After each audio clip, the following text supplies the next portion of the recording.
A child? What the bleep is that? There were no children there. IT was an adult ICU and not pediatric. Anyway, after she had seen what looked like a child running, about 4 hours. Hey guys, I'd like to share one more experience that happened to me at the hospital. I mean, actually, it didn't happen to me exactly, but we'll get there. Before anything, I want to make it very clear that I'm only reporting something I really lived through. I don't know the meaning. I don't know if it was some kind of collective delirium. I'm not a religious guy. I went to church when I was a child/teenager. Evangelical church. My mother used to take me almost every Sunday. But that's not the point. What I mean is that, even though I've lived through some interesting experiences in hospitals, yes, I'm a doctor, I usually tend to try to find some rational explanation for what happened. However, there are moments when I can't find one, and this is one of them. What I'm going to report happened approximately about 3 years ago. Okay, so it's been some time. Anyway, let's begin. I was on another day of shift. I work in the emergency department here in Brazil, in the public health system in a small inland city in the country. I've seen a bit of everything and then some. It turns out that on that day, a young woman arrived through the area for potentially serious patients in the emergency department with a family, reporting sporadic fainting spells, weakness, fatigue, sudden weight loss, and mental confusion. The woman was, if my memory doesn't fail me, between 20-25 years old. These symptoms, according to the family, started suddenly about 2-3 months before. Right. What was my reasoning at the time? Possible neoplasia? Wasting syndrome? Infectious or contagious disease? Immunosuppression? She stayed hospitalized for about 2 weeks that were truly distressing for the medical team, because absolutely all of her exams were normal except for the fact that she had an extremely mild anemia, nothing clinically important. She had full body imaging exams, radiological screening to look for neoplasia and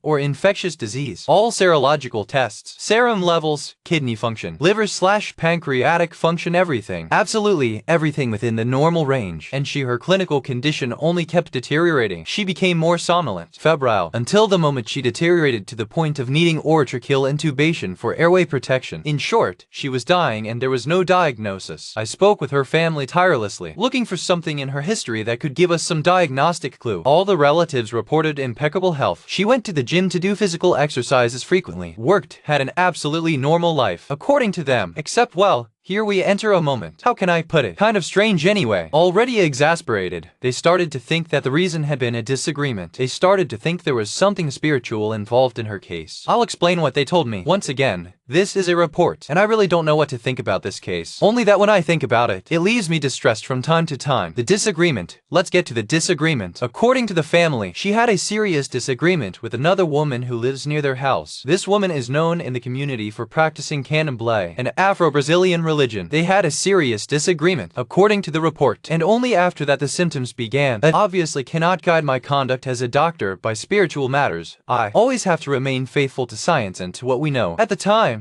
I thought that this could be, I don't know what you think currently, but I thought it could just be a desperate belief in them so they could explain something that we still hadn't found a cause for. The problem is that, remember I said she was intubated? I'd like to talk about that, and I'll be more brief. I promise. I performed the orotracheal intubation on this patient. Everything happened without complications. However, when I looked at the nurse, she was absolutely pale and frozen as if she had seen something she is already experienced. Years and years. Me and the rest of the team took her to sit down and drink some water, and then I asked what she was feeling. After some time she told me that while I was passing the tube through the patient's airway, she looked behind the bed where I was positioned passing the tube, and she saw what looked like a child running into the bathroom inside that ICU. A child? What the bleep is that? There were no children there. IT was an adult ICU and not pediatric. Anyway, after she had seen what looked like a child running, about 4 hours later, a hospital privacy screen started moving absolutely by itself. I witnessed it. I went to look for something that could have dragged the thing. A draft, someone nearby. But there was only the patient, me, and 2 nursing technicians in that sector at the moment. And the technicians were beside me. It wasn't them who pushed the privacy screen that was next to the young intubated patient's bed. To conclude, that night and in the following days there were many reports of strange noises, of more people from the team having seen a figure, of people not sleeping. What I witnessed were 2 things. The nurse pale and scared right after intubation, and the privacy screen being dragged by itself. And this is not a happy report. Unfortunately, the patient died about 2-3 days later. The case remained undiagnosed. We never found anything. No, please, I don't know what happened. I only made a report of facts that happened to me and around me. Draw your own opinions. If anyone read this far, thank you anyway.